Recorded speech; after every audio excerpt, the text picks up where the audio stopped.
प्रिय दर्शकों, माता लक्ष्मी कहती है, घर की यह 5 चीजें कभी दूसरों को नहीं देनी चाहिए। हमारे हाथ से दान में दिए गए इन 5 वस्तुओं से हमें भयंकर आपत्ति का सामना करना पड़ सकता है। तो चलिए आज हम आपको माँ लक्ष्मी द्वारा सुनाई गई एक प्राचीन कथा सुनाते हैं। इस कथा के माध्यम से आपको पता चल जाएगा कि एक स्त्री को अपने घर की वह कौन सी चीजें हैं जो दूसरों को नहीं देनी चाहिए। जो भी स्त्री यह चीजें दूसरों को दे देती है, माँ लक्ष्मी उसके घर को छोड़कर चली जाती है। इसीलिए दोस्तों, आप इस कथा को पूरा जरूर सुने, क्योंकि आधा अधूरा ज्ञान विष के समान घातक होता है। जो भी इस कथा को पूरा सुनता है, माँ लक्ष्मी उसकी झोली खुशियों से भर देती है। तो चलिए बिना देरी किए आपको वह प्राचीन कथा सुनाते हैं। दोस्तों, पूर्व काल की बात है। मध्य देश में एक अत्यंत शोभायमान नगरी थी। उस नगरी में एक सुकन्या नाम की स्त्री अपने पति और सास ससुर के साथ निवास करती थी। सुकन्या एक पतिव्रता नारी थी जो सत्य धर्म का पालन करने में तत्पर और गृह कार्य में दक्ष थी। सुकन्या का स्वभाव अत्यंत दयालु था। वह सदैव दूसरों की सहायता किया करती थी। सुकन्या का पति संजय एक वैश्य था। उसकी अनाज की एक दुकान थी। वह बाजार में लोगों की जरूरत की चीजें बेचा करता था। सुकन्या अपने पति से बहुत अधिक प्रेम करती थी। वह अपने पति को ही परमेश्वर मानकर उसकी सेवा करती थी। सुकन्या नित्य पति से पहले जागती थी। अपने घर का आंगन को स्वच्छ करती थी, फिर रंगोली बनाकर आंगन की सजावट करती थी। उसके बाद वह अपने घर को स्वच्छ करती, फिर स्नान आदि कार्य संपन्न करके वह तुलसी को जल देती थी और देवी देवताओं का पूजन करती थी। इस प्रकार से वह रोज अपने नित्य कर्म करती थी। सुकन्या ने कभी किसी का अनादर नहीं किया। वह सभी के साथ मधुर वाणी में बातें करती थी। सभी लोग सुकन्या को देखकर कहने लगे थे कि यह तो साक्षात लक्ष्मी के समान गुणों वाली स्त्री है। यह अपने परिवार का कितने अच्छे से ख्याल रखती है। इसके अलावा सुकन्या दान धर्म करते समय कभी अपने हाथ पीछे नहीं खींचती थी। उसके द्वार पर जो भी याचक आता वह उसे दान दिए बगैर नहीं भेजती थी। उसके द्वार से कोई खाली हाथ नहीं जाता था। जो भी भूखा उसके द्वार पर आता तो वह भरपेट भोजन करके ही लौटता था, जिससे उसके द्वार पर आए हुए सभी याचक अत्यंत प्रसन्न होकर उसे आशीर्वाद देकर लौट जाते थे। इतना ही नहीं, सुकन्या अपने पड़ोसियों की भी सहायता करती थी। उसके पड़ोस में जो भी गरीब और दुखी लोग रहते थे, उन्हें भी वह नित्य भोजन दिया करती थी। पड़ोसियों को जो जो चीजें लगती, सुकन्या बिना विचार किए ही दे दिया करती थी, जिस कारण से सुकन्या के पड़ोसी भी उसका बहुत अधिक सम्मान करते थे। वे कहते थे, अहो, यह सुकन्या तो साक्षात देवी है। देवी साक्षात मां अन्नपूर्णा ने ही सुकन्या के रूप में जन्म लिया है। लोग जब भी सुकन्या की प्रशंसा करते तो वे सभी उसके विषय में अच्छी बातें ही कहते, लेकिन लोगों की बातें सुनकर भी सुकन्या ने कभी घमंड नहीं किया। वह उन सभी को आदर और सम्मान से ही बातें किया करती थी। फिर एक दिन की बात है, सुकन्या की एक पड़ोसन उसके घर पर आती है। सुकन्या उसका स्वागत करती है और बड़े प्रेम से उसे कहती है, हे बहन, हमारे घर में तुम्हारा स्वागत है। आज किस कारण से तुम्हारा मेरे घर पर आगमन हुआ है? यदि कोई वस्तु चाहिए तो मुझसे मांग लो, मैं तुम्हारी अवश्य मदद करूंगी। सुकन्या की पड़ोसन कहती है, हे सुकन्या बहन, आज मेरे घर पर बहुत से रिश्तेदार आए हैं। उनके लिए मैं भोजन बना रही हूँ, इसीलिए मैं तुम्हारे पास रोटी बनाने के लिए चकला बेलन और तवा मांगने आई हूँ। यदि तुम कुछ समय के लिए मुझे चकला बेलन और तवा दे दोगी तो बड़ी कृपा होगी। मैं काम हो जाने के बाद तुम्हें जल्दी ही लौटा दूंगी। सुकन्या कहती है, हे बहन, इसमें क्या बड़ी बात है? अभी मुझे चकला बेलन की आवश्यकता नहीं है, इसीलिए तुम मेरा चकला बेलन और तवा ले जा सकती हो। रुको, मैं अभी तुम्हें लाकर देती हूँ। फिर सुकन्या रसोई घर में जाती है और रसोई घर से चकला बेलन और तवा लाकर उस पड़ोसन को देती है। तब पड़ोसन कहती है, हे बहन, तुम्हारा बहुत बहुत धन्यवाद। आज तुमने मेरा काम सफल कर दिया। मैं अपने मेहमानों को भोजन कराकर तुम्हारा चकला बेलन जल्दी से लौटा देती हूँ। सुकन्या कहती है, हे बहन, चिंता की कोई बात नहीं है। जब तुम्हारा कार्य पूर्ण हो जाएगा तब तुम मुझे लौटा देना। फिर वह पड़ोसन सुकन्या का चकला बेलन और तवा लेकर चली जाती है। कुछ समय बाद अन्य एक स्त्री सुकन्या के घर पर आती है। सुकन्या उसका भी प्रेम से स्वागत करती है और पूछती है, पधारो बहन, आज तुम्हें मुझसे क्या काम है? संकोच ना करो और बताओ तुम्हें मुझसे क्या चाहिए। मैं तुम्हारी मदद जरूर करूंगी। सुकन्या बहन, मेरे घर में बहुत गंदगी हो गई है और आज सुबह ही मेरा झाड़ू मेरे बेटे ने खेलते समय तोड़ दिया, इसलिए मुझे तुम्हारा झाड़ू चाहिए था, क्योंकि मेरे घर को साफ करने के लिए मेरे पास कुछ भी नहीं है। इसीलिए मैं तुम्हारे पास झाड़ू मांगने के लिए आई हूँ। यदि तुम्हें कोई समस्या ना हो तो कृपा करके मुझे अपने घर की झाड़ू दे दो। मैं अपना घर साफ करके तुम्हें झाड़ू वापस लौटा दूंगी। सुकन्या बिना विचार किए ही कहती है, हे बहन, बस झाड़ू ही तो है, इसमें क्या समस्या हो सकती है? तुम रुको, अभी मैं तुम्हें अपने घर की झाड़ू लाकर देती हूँ। इतना कहकर सुकन्या घर के अंदर जाती है और झाड़ू लेकर आती है और उस स्त्री को दे देती है। वह स्त्री सुकन्या के घर की झाड़ू लेकर चली जाती है। फिर कुछ देर बाद अन्य एक स्त्री सुकन्या के घर पर आती है। सुकन्या उसका भी बड़े प्रेम से स्वागत करती है। सुकन्या कहती है, पधारो बहन, क्या बात है, आज मेरे घर पर किस कारण से आना हुआ? तुम्हें जो कुछ भी चाहिए निसंकोच होकर कहो, मैं तुम्हारी सहायता करने का प्रयास अवश्य करूंगी। तब वह स्त्री कहती है, हे सुकन्या बहन, तुम बड़ी दयालु हो। मैंने तुम्हारे बारे में बहुत सुना है और तुम सभी की मदद करती रहती हो, इसीलिए मैं तुम्हारे पास एक छोटी सी मदद मांगने के लिए आई हूँ। सुकन्या कहती है, हे बहन, संकोच ना करो, तुम्हें जो कुछ भी चाहिए मांग लो। यदि मेरे बस में होगा तो मैं मना नहीं करूंगी, मैं तुम्हारी सहायता अवश्य करूंगी। तब वह स्त्री कहती है, हे सुकन्या बहन, आज मेरी बेटी को देखने के लिए लड़के वाले आ रहे हैं, इसीलिए मैं चिंता में हूँ। मेरे पास पहनने के लिए एक भी गहना नहीं है, तो मैं अपनी बेटी को क्या दूँ? उसके पास पहनने के लिए अच्छे वस्त्र भी नहीं है, इसीलिए कृपा करके मुझे आप थोड़े गहने और वस्त्र उधार में दे दीजिए, केवल एक दिन के लिए। जब लड़के वाले देखकर चले जाएंगे तो मैं तुम्हारे गहने लौटा दूंगी। उस पड़ोसन की बात सुनकर सुकन्या कहती है, बस इतनी सी बात? हे बहन, तुम चिंता मत करो, तुम्हारी पुत्री मेरी छोटी बहन के जैसी है, उसकी सहायता मैं अवश्य करूंगी। मैं अभी तुम्हें मेरे गहने और साड़ी देती हूँ, जिसे पहनकर तुम्हारी पुत्री राजकुमारी लगेगी। फिर सुकन्या अंदर जाती है, गहने और साड़ी लेकर आती है और उस पड़ोसन को दे देती है। वह पड़ोसन प्रसन्न होकर सुकन्या के गहने और साड़ी लेकर चली जाती है। फिर शाम हो जाती है और अन्य एक पड़ोसन सुकन्या के घर पर आती है। सुकन्या उसका भी बड़े प्रेम से स्वागत करती है और कहती है, पधारो बहन, आज किस कारण से मेरे घर पर आना हुआ? बताओ, मैं तुम्हारी किस प्रकार से सहायता कर सकती हूँ? तुम्हें जो कुछ चाहिए निसंकोच होकर कहो, मैं तुम्हारी मदद जरूर करूंगी। वह पड़ोसन कहती है, हे सुकन्या बहन, तुम बड़ी दयालु हो और तुम सभी की मदद करती हो, इसीलिए मैं तुम्हारे पास आई हूँ। मेरा बच्चा भूखा है और उसे पिलाने के लिए दूध नहीं है, इसीलिए मैं तुम्हारे पास दूध मांगने के लिए आई थी। अगर थोड़ा सा दूध मिल जाता तो बड़ी कृपा होती। सुकन्या कहती है, अरे बहन, इसमें कौन सी बड़ी बात है, लो अभी मैं तुम्हें दूध दे देती हूँ। सुकन्या रसोई घर में जाती है और थोड़ा सा दूध लेकर आती है और उस पड़ोसन को दे देती है। वह पड़ोसन प्रसन्नता से उस दूध को लेकर चली जाती है। इस प्रकार से सुकन्या अपने सभी पड़ोसियों की मदद कर देती है और प्रसन्न होकर घर का काम करने में लग जाती है। फिर रात होते ही उसका पति घर पर लौट आता है। सुकन्या अपने पति को प्रणाम करती है और उसकी खूब सेवा करती है। रात को दोनों पति पत्नी आनंद से सो जाते हैं। फिर दूसरे दिन वे जागते हैं तो उन्हें एक बहुत ही बुरी खबर कानों पर पड़ती है।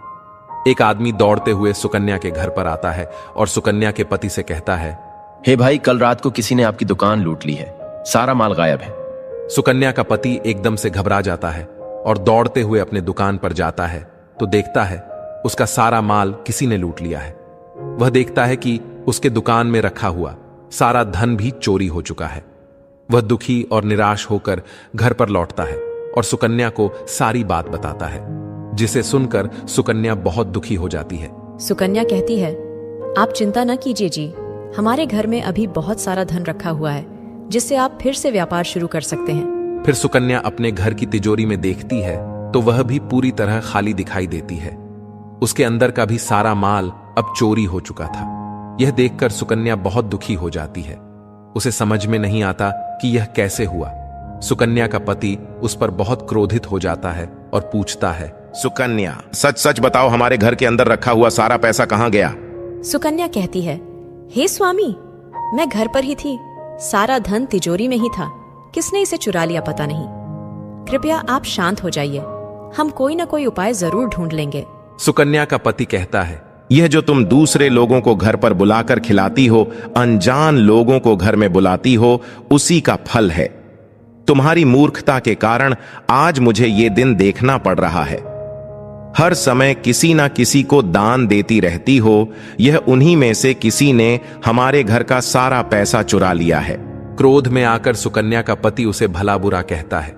सुकन्या की सास भी उसे बहुत कोसती है और कहती है, तुम ही इन पड़ोसियों को घर की चीजें देती रहती हो, बिना सोचे किसी की भी मदद कर देती हो, उन्हीं में से किसी ने सारा पैसा चुरा लिया है। घर के सभी लोग सुकन्या को भला बुरा कहने लगते हैं। फिर सुकन्या अपने पति को दिलासा देते हुए कहती हैं, हे नाथ, मैंने मेरे कुछ गहने हमारी पड़ोसन को दिए हैं, मैं उसके पास से गहने लेकर वापस आती हूँ। फिर सुकन्या उस गरीब पड़ोसन के घर पर जाती है तो देखती है उसके घर पर कोई नहीं होता है। वह स्त्री भी घर छोड़कर सुकन्या के गहने लेकर भाग गई होती है। सुकन्या निराश होकर घर पर लौटती है और अपने पति को सारी बात बता देती है। सुकन्या की बात सुनकर उसका पति आग बबूला हो जाता है और सुकन्या को भला बुरा कहने लगता है। सुकन्या का पति कहता है, तुम्हारी मूर्खता के कारण आज मुझे ये दिन देखना पड़ रहा है। हर समय किसी ना किसी को दान देती रहती हो, यह उन्हीं में से किसी ने हमारे घर का सारा पैसा चुरा लिया है। सुकन्या, तुम बड़ी मूर्ख हो, तुम्हारे ही कारण हमारा सारा धन वैभव चला गया है। तुम्हारे दान देने की आदत के कारण ही हमारे ऊपर यह मुसीबत आन पड़ी है। अब तू इस घर में नहीं रह सकती, तू अभी इसी क्षण इस घर को छोड़कर चली जा। सुकन्या कहती है, हे नाथ, आपके सिवा मेरा इस दुनिया में कोई नहीं है, मैं आपको छोड़कर कहाँ जाऊं। सुकन्या अपने पति को हाथ जोड़कर विनती करने लगती है। पति उसकी एक नहीं सुनता और उसे अपने घर से धक्के मारकर निकाल देता है और कहता है, अब तू इस घर से चली जा, कभी मेरे घर लौटकर मत आना। सुकन्या अपने पति को हाथ जोड़कर विनती करने लगती है, हे स्वामी, ऐसा ना कहिए, मैंने कोई अपराध नहीं किया है, आपके बगैर मैं जीवित नहीं रह सकती, मुझ दासी को आप घर से मत निकालिए। लेकिन सुकन्या का पति उसकी एक नहीं सुनता है और उसे अपने घर से धक्के मारकर निकाल देता है और कहता है, अब तू इस घर से चली जा और लौटकर मत आना, चाहे तो किसी नदी में कूदकर अपनी जान दे दे, लेकिन अब तू इस घर में मेरे साथ नहीं रह सकती। फिर सुकन्या दुखी होकर रोते हुए अपने पति के घर को छोड़कर चली जाती है। चलते चलते सुकन्या माता लक्ष्मी के मंदिर में जाती है और माँ लक्ष्मी से प्रार्थना करते हुए कहती है, हे माँ, मैंने ऐसा कौन सा पाप किया है जो मेरी ऐसी दशा हुई है। हे माँ लक्ष्मी, मैं तो नित्य आपकी पूजा करती थी, फिर भी आपने मेरा घर क्यों छोड़ा? कृपया मुझे बताओ माँ, मैंने ऐसा कौन सा अपराध किया जो आप मुझसे रूठ गई हो? फिर सुकन्या वहीं पर बैठकर सोचने लगती है, यदि मेरे पति मेरा स्वीकार नहीं करेंगे तो मैं जीवित रहकर क्या करूं? यदि मेरे ही कारण मेरे पति की दुर्दशा हुई है तो मुझे जीवित रहने का कोई अधिकार नहीं है। इतना सोचकर सुकन्या अपने प्राण देने के लिए नदी की तरफ जाने लगती है। नदी के पास जाकर सुकन्या माता लक्ष्मी से प्रार्थना करती है, हे माँ लक्ष्मी, अब मैं अपने प्राण देने जा रही हूँ। यदि मेरे द्वारा तुम्हारी पूजा में कोई कमी रह गई हो तो मुझे माफ करो। मैं अपने पति के बगैर जीवित नहीं रह सकती, इसीलिए अब मैं इस नदी में कूदकर अपने प्राण दे दूंगी। इतना कहकर सुकन्या नदी में कूदने ही वाली होती है कि साक्षात माँ लक्ष्मी उस स्थान पर प्रकट हो जाती है। माता लक्ष्मी सुकन्या से कहती है, रुक जाओ सुकन्या, तुम ये क्या कर रही हो? तभी सुकन्या आंखें खोलकर देखती है कि साक्षात माँ लक्ष्मी उसके सामने खड़ी है। तभी सुकन्या हाथ जोड़कर उन्हें नमस्कार करती है। माँ लक्ष्मी के दर्शन करके बहुत प्रसन्न हो जाती है और कहती है, हे माँ, मुझे क्षमा करो, मैं बहुत बड़ा पाप करने जा रही थी। माँ लक्ष्मी कहती है, हे सुकन्या, मनुष्य को स्वयं अपने प्राण नहीं लेने चाहिए, चाहे कितनी भी बड़ी मुसीबत सामने हो। आत्महत्या करना और किसी को उसे करने के लिए उकसाना दोनों भी बहुत बड़े महापाप है। इस पाप से मुक्ति आपको नरक लोक की कठोर से कठोर सजा पाकर ही मिलती है। आपको ईश्वर ने जो शरीर प्रदान किया है उसे ऐसे नष्ट नहीं करना चाहिए। सुकन्या कहती है, हे माँ, मैं विवश हूँ, मेरे पति ने मेरा त्याग किया है, मेरे ही कारण मेरे घर का सब कुछ लूट गया है, इसलिए मेरे पति ने मुझे छोड़ दिया है।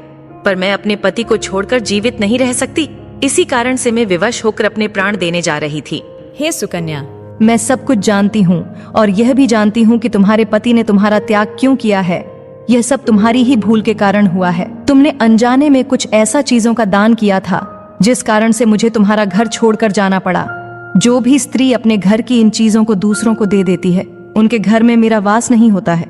मैं उन वस्तुओं के साथ ही उनका घर छोड़कर चली जाती हूँ। हे माँ, ऐसी वह कौन सी वस्तुएं हैं? कृपया आप मुझे बताइए, मैंने कौन सी वस्तु का दान किया था जिस कारण से आपने मेरे घर का त्याग किया है? देवी लक्ष्मी कहती है, हे पुत्री, अब तुम ध्यान से सुनो। मैं तुम्हें उन चीजों के बारे में बताती हूँ जो किसी भी स्त्री को दूसरों को नहीं देनी चाहिए। इन चीजों का दान करने पर मैं उस घर को छोड़कर चली जाती हूँ। हे सुकन्या, तुम्हारी सबसे पहली भूल यह थी कि तुम्हारे तुम्हारे घर का चकला बेलन और तवा दान कर दिया था। किसी भी दूसरी स्त्री को अपने घर का चकला बेलन और तवा कभी नहीं देना चाहिए। रसोई घर में इन वस्तुओं का महत्व सबसे अधिक होता है। आपके घर में इन वस्तुओं की पवित्रता सदैव ही बनी रहनी चाहिए। इन्हीं वस्तुओं से आपके पूजा घर के भगवान को प्रसाद बनाया जाता है। इसीलिए इन वस्तुओं को हमेशा स्वच्छ और शुद्ध रखना चाहिए। दूसरों को देने पर यह अपवित्र हो सकती है और फिर इनका उपयोग करना अशुभ फल प्रदान करता है। हे सुकन्या, तुमने अपने रसोई घर के चकला बेलन और तवा अपनी पड़ोसन को देकर पहली बड़ी भूल कर दी, जिस कारण तुम दरिद्रता का भागी बन गई। हे सुकन्या, अब तुम दूसरी वस्तु के विषय में सुनो। तुमने अपनी पड़ोसन को अपने घर में रखी हुई झाड़ू दे दी, जिस वस्तु में मेरा सदैव वास होता है, जो वस्तु मुझे सबसे अधिक प्रिय है। तुमने उसे ही दूसरे को दे दिया, तो फिर मैं तुम्हारे घर में कैसे ठहरती है? जो स्त्री अपने घर की झाड़ू दूसरों को दे देती है, मैं उसके घर को त्याग देती हूँ। इसी कारण तुम्हारे पति की दुकान चोर लूट कर चले गए। झाड़ू से घर की स्वच्छता की जाती है और जहाँ पर स्वच्छता होती है उसी स्थान पर मेरा वास होता है। ध्यान में रखना, घर में झाड़ू को हमेशा छिपाकर रखना चाहिए। झाड़ू पर बाहरी व्यक्ति की दृष्टि भी नहीं पड़नी चाहिए। झाड़ू एक अत्यंत पवित्र वस्तु है। इसे पैर नहीं लगाना चाहिए और इससे कभी विष्ठा आदि प्रकार की गंदगी भी साफ नहीं करनी चाहिए। माँ लक्ष्मी कहती है, हे सुकन्या, अब तुम तीसरी सफेद रंग की वस्तुओं के विषय में सुनो, जो एक स्त्री को दूसरी स्त्रियों को कभी भी नहीं देनी चाहिए। वह है संध्या समय पर घर का नमक, आटा और दूध तथा दही। ऐसा करने से घर में अनाज की कमी पड़ती है। ऐसा करने से घर में दरिद्रता छाई रहती है। अब सुनो, तुम्हारी चौथी सबसे बड़ी भूल, तुम्हारे खुद के आभूषण ही किसी दूसरे स्त्री को पहनने के लिए दिए। याद रखो, एक स्त्री को अपने आभूषण कभी अन्य महिला को नहीं देने चाहिए। स्त्री के 16 श्रृंगार में गहनों का बहुत अधिक महत्व होता है। एक विवाहित स्त्री को अपने आभूषण कभी अन्य स्त्री को पहनने के लिए नहीं देने चाहिए। जो स्त्री अपने आभूषण अन्य स्त्रियों को देती है, उस स्त्री के घर में हमेशा पति पत्नी में क्लेश बना रहता है। मेरी नाराजगी के कारण ही तुम्हारी पड़ोसन तुम्हारे गहने लेकर दूसरे गांव चली गई। हे सुकन्या, अब मैं तुम्हें 5वीं तथा तुम्हारे अंतिम भूल के बारे में बताती हूँ। वो है, दूसरे दिन सुबह सुबह तुम्हारे दूध का दान किया था। दूध बेचना अलग बात है और दूध का दान करना अलग बात है। ऐसे में तुमने सुबह सुबह दान देकर अपने ऊपर बड़ी मुसीबत ओढ़ ली। इसी के कारण तुम्हारे घर के तिजोरी में रखे गहने चोरी हो गए। मनुष्य को सही चीजों का दान करना पुण्यवान बनाता है, पर कुछ ऐसी वस्तुएं हैं जिसे हमें भूल कर भी दान में नहीं देना चाहिए। ऐसी वस्तुएं दान करने से जीवन में अशुभ काल शुरू होता। तुम्हारे भी सारी गलत चीजों का दान करके मेरी वक्र दृष्टि का अनुभव किया। सुकन्या कहती है, हे माँ लक्ष्मी, मुझसे बड़ी भूल हो गई। मैं इन बातों से अनजान थी। कृपया मुझे क्षमा करो और अब मुझे प्रायश्चित करने का उपाय बताओ। देवी लक्ष्मी कहती है, हे सुकन्या, तुमने प्रायश्चित पहले ही कर लिया है। जो दुख तुम्हें भुगतना पड़ा वही तुम्हारी सजा थी। अब मैं तुम्हें तुम्हारे अच्छे कर्मों के कारण माफ कर देती हूँ। इसीलिए अब तुम अपने घर पर लौट जाओ। मैं तुम्हें तुम्हारा संपूर्ण वैभव और धन संपत्ति तुम्हें लौटा देती हूँ। इतना कहकर माँ लक्ष्मी उस स्थान से अंतर्ध्यान हो जाती है। फिर सुकन्या भी माँ लक्ष्मी को धन्यवाद करती है और उस स्थान से घर की तरफ जाने लगती है। तभी उसका पति ढूंढते हुए उसी की तरफ आ रहा होता है। वह सुकन्या के पास आकर उससे क्षमा मांगता है और कहता है, हे सुकन्या, मुझे माफ करो। मैंने तुम्हें बहुत भला बुरा कहा था। तुम तो साक्षात देवी के समान हो। माँ लक्ष्मी की कृपा से हमें अपना सारा धन वैभव वापस मिल गया है। जिन लोगों ने हमारा धन लूटा था, उन्हें हमें वापस कर दिया है। मैं तुम्हारी उन सभी ने हमारा धन हमें लौटा दिया और तुम्हारा नाम लेते हुए क्षमा मांग ली है। यह सुनकर सुकन्या बहुत प्रसन्न होती है और अपने पति के साथ घर पर लौट जाती है। मां लक्ष्मी की कृपा से सुकन्या के घर में फिर से सुख समृद्धि आती है और उसके बाद से सुकन्या ने अपने घर की ये 4 चीजें कभी दूसरों को नहीं दी। तो दोस्तों, उम्मीद है आपको यह कथा पसंद आई होगी। वीडियो को लाइक जरूर करें और कमेंट में जय मां लक्ष्मी जरूर लिखें। साथ ही चैनल को सब्सक्राइब करें। आप सभी का धन्यवाद।